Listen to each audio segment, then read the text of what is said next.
Stonehenge lleva más de 4000 años ahí. No tiene paredes, no tiene techo, no protege a nadie. Y aún así, fue construido con un esfuerzo enorme. Entonces la pregunta no es ¿cómo lo levantaron? La pregunta es ¿por qué alguien querría hacerlo? Durante años la explicación fue esta. Stonehenge era un calendario. Las piedras están alineadas con el sol, especialmente en el solsticio de verano. Ese día, el sol sale exactamente entre dos de las piedras principales. No es casualidad, no es suerte. Requiere observación, requiere planificación, requiere generaciones mirando el cielo. Y cuando lo ves por primera vez, la explicación parece suficiente. Un calendario de piedra, gigante, preciso. El problema es que no necesitaban uno así. Porque si solo querían saber cuándo llegaba el solsticio, había formas mucho más simples. Un palo en el suelo, una sombra, un punto en el horizonte. No mover piedras de varias toneladas desde kilómetros de distancia. Ahí es donde la explicación empieza a crujir.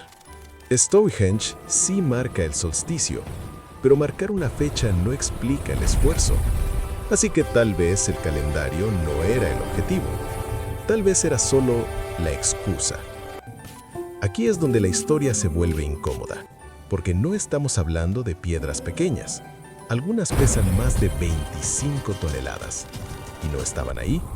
Las trajeron desde lugares a más de 200 kilómetros, sin ruedas, sin metal, sin animales de carga. Un arqueólogo lo explicó así. No fue un problema técnico, fue un problema humano. Mover una piedra así no es cuestión de fuerza, es cuestión de organización. Para levantar una sola piedra, necesitas decenas de personas. Para mover varias, necesitas cientos. Y para hacerlo durante años, necesitas algo más raro. Personas dispuestas a hacerlo sin ver resultados inmediatos. Eso no se logra con órdenes, se logra con sentido. Imagina el proceso. Árboles cortados, cuerdas tensándose, manos lastimadas, días enteros para mover metros, no para construir casas, no para protegerse, solo para colocar una piedra más. Eso no es eficiencia, es convicción. Y aquí aparece el absurdo. Si Stonehenge fuera solo un calendario, este esfuerzo no tendría sentido. Nadie moviliza generaciones solo para saber qué día es. El esfuerzo nos dice algo que las piedras no pueden decir solas.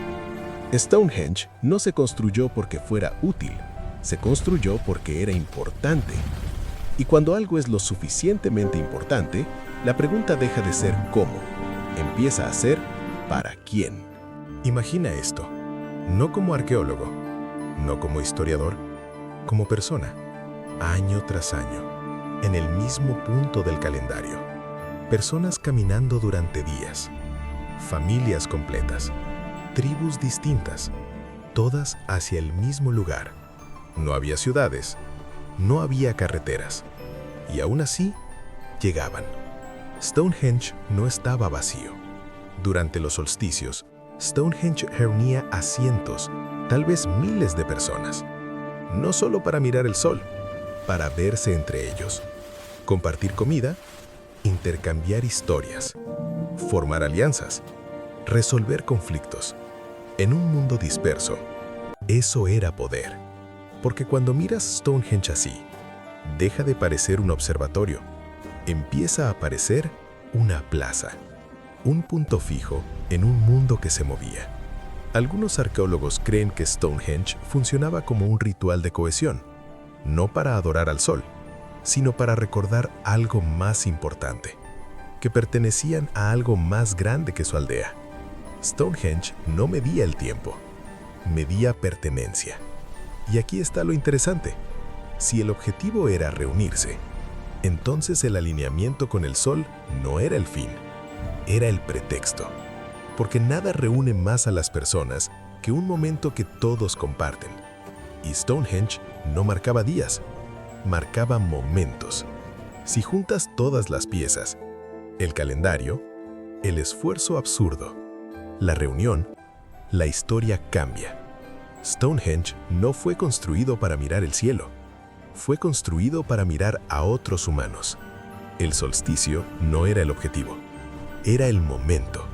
El esfuerzo no era un error. Era una señal. Y las piedras no eran el mensaje. Eran el escenario. Stonehenge no decía mira el sol. Decía ven. Durante mucho tiempo, creímos que Stonehenge era una obra incompleta, un observatorio primitivo, pero tal vez el error fue nuestro. Tal vez lo medimos con preguntas modernas y por eso no entendíamos la respuesta.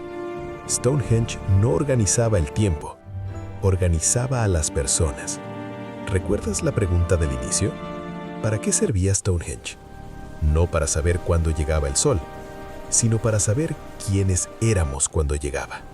Y cuando entiendes eso, las piedras dejan de ser un misterio y se convierten en un espejo. Hoy miramos Stonehenge como una obra antigua, como algo que quedó atrás, pero en el fondo no es tan distinto a nosotros. Seguimos reuniéndonos en fechas importantes. Seguimos viajando lejos para estar juntos. Seguimos construyendo lugares, no porque sean útiles, sino porque significan algo. Tal vez, Stonehenge no nos habla del pasado. Nos habla de una necesidad que nunca se fue. Antes de tener ciudades, tuvimos encuentros. Antes de tener tecnología, tuvimos rituales. Y antes de saber exactamente qué estábamos haciendo, sabíamos que no queríamos estar solos. Stonehenge sigue ahí, no esperando que entendamos cómo fue construido, sino esperando que entendamos por qué. Y quizás, cuando hacemos la pregunta correcta, la respuesta siempre estuvo frente a nosotros. Si esta historia te hizo mirar distinto una piedra, tal vez quieras quedarte para la siguiente.